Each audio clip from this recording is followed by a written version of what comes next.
पीले दांत वाली बहू। रंजना कभी ब्रश नहीं करती थी। उसे कितनी बार उसके माँ बाप ने डांटा, लेकिन उसका कोई असर उस पर होता ही नहीं था, जिस कारण से उसके दांत पीले पीले हो जाते हैं। शादी के बाद। अरे बहू, वैसे तो तुझ में कोई कमी नहीं है, पर तेरे दांत दांत इतने पीले कैसे हैं बेटा? कैसे है मतलब? कोई सर्जरी थोड़ी ना कराई है। वो तो क्या नाम, मैं ब्रश नहीं करती थी तो पीले हो गए। अब क्या करूं? आप कहे तो लाल करवा लूं या फिर काले? यार ये क्या है, क्यों माँ से लड़ रही हो? लड़ रही हूँ? अरे मैं लड़ रही हूँ या ये बोल रही है कि दांत पीले हैं, पीले। अरे तपस्या थोड़ी ना की है इन्हें पीले करने के लिए। बकायदा ब्रश नहीं किया है 20 साल तक, तब जाकर। छी, कैसी बात कर रही हो? ये उस वक्त तो पीले नहीं थे जब हम लोग तुम्हें देखने आए थे। अरे तब साफ करवा लिया होगा डेंटिस्ट के पास जाकर। अब देखो कैसे पीले पीले लग रहे हैं। रंजना सास की तरफ गुस्से से देखती है। फिर शुरू हो गई पीले पीले पीले। अरे पीले तो तब भी थे जब मेरे हाथ का रसगुल्ला उड़ा उड़ा कर खा रही थी और बोल रही थी, लड़की नहीं गुणों का खजाना दे रहे भाई साहब आप। खैर, अब वो लोग करते भी तो क्या करते, पीले दांत वाली बहू पल्ले पड़ी थी तो झेलना तो था ही। एक दिन कीर्तन में रंजना गाना गा रही थी। अरे कमला बहन, माँ का द्वार है, यहाँ तो सब शुद्ध होकर आता है, फिर अपनी बहू को ब्रश भी नहीं करवाती तुम। दूर से पीले पीले दांत भक्ति में बाधा उत्पन्न कर रहे हैं। अरे कोई 2 साल की बच्ची थोड़ी ना लेकर आई हूँ मैं बहू बनाकर। अच्छी खासी लड़की है, अरे कैसे करवाऊं ब्रश? ये तो उसे खुद करना चाहिए ना। अब माँ बाप तो इसके जैसे तैसे निपटा दिए, ये नहीं सोचा कि सास कैसे संभालेगी।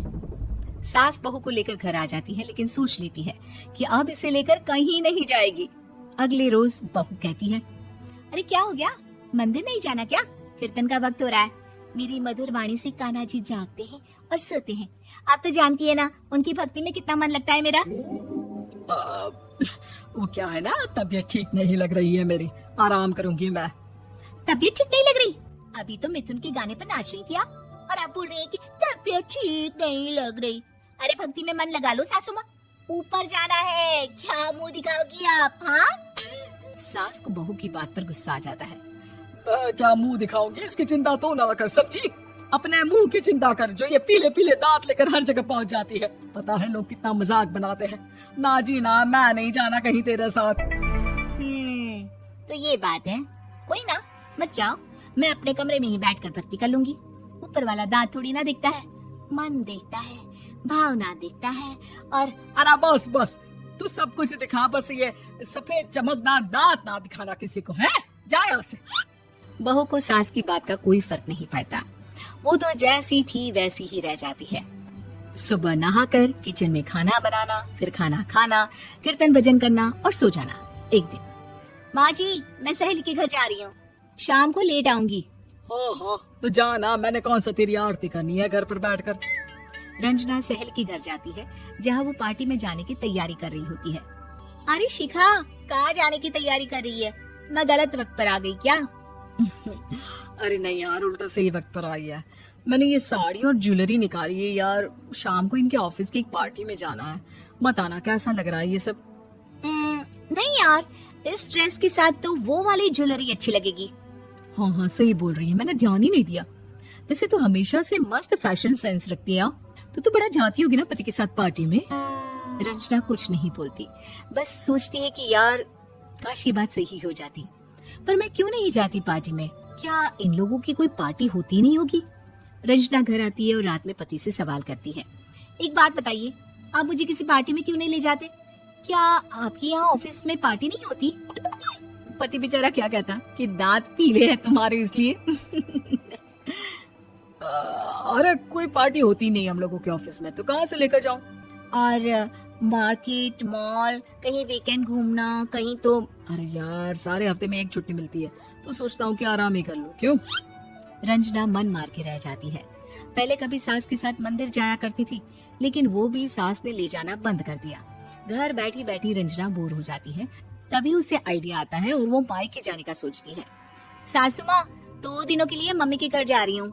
अच्छा अच्छा ठीक है, आराम से जा। और हाँ, माँ से कुछ अच्छी आदत सीख कर आना कि कैसे शरीर के हर भाग की तरह दांतों की सफाई भी जरूरी होती है, समझी? शुरू हो गई ना आप। वो लोग आपकी तरह नहीं है कि छोटी छोटी बात का बतंगड़ बना दे। उन लोगों के लिए मैं मायने रखती हूँ, ना कि मेरे पीले पीले दांत। रंजना माँ को बिना बताए उन लोगों को सरप्राइज देती है, लेकिन जैसे ही वो दरवाजे पर पहुंचती है, अंदर देखती है कि घर वाले कहीं जा रहे होते हैं। अब माँ, काश रंजना दीदी के दांतों वाली प्रॉब्लम नहीं होती तो वो भी हम लोगों के साथ चलती ना बुआ जी की बेटी की शादी में। हाँ बेटा, लेकिन अब उसे कौन समझाए कि उसको उसके पीले दांत नहीं दिखते, लेकिन उसके आसपास के लोगों को कितना एम्बैरेसिंग फील कराते हैं। मुझे तो कितनी बार उसके स्कूल की टीचर ने शिकायत की कि उसके साथ कोई लड़की बैठना भी नहीं चाहती, और ना ही कॉलेज में कोई उससे बात करना चाहता था। लेकिन पता नहीं क्यों उसे ये बात समझ में ही नहीं आती। कोई कमी नहीं है उस लड़की में, बस यही के दांत पीले हैं। वो तो भला हो जीजा जी और उनकी माँ का, जो दीदी को जैसी है वैसे ही रखा हुआ है। रंजना को अपने घर वालों की बात सुनकर बहुत दुख होता है। वो सोचती है कि वो क्या करे, लेकिन फिर वो सीधा डेंटिस्ट के पास जाती है, अपने दांत चमकाती है और कसम खाती है कि वो रोज ब्रश करेगी। अरे क्या हो गया, तुम तो 2 दिनों के लिए गई थी ना, पर कोई ना, अच्छा है चलो आ गई तो। रंजना सास के सामने आकर खड़ी हो जाती है और पूरी स्माइल करती है, उसके चमकदार दांतों को दिखाती हुई। चले मंदिर। माँ मुझे माफ कर दीजिए, मैंने आप लोगों को बहुत एम्बैरेसिंग फील करवाया। मैं आज से रोज ब्रश करूंगी।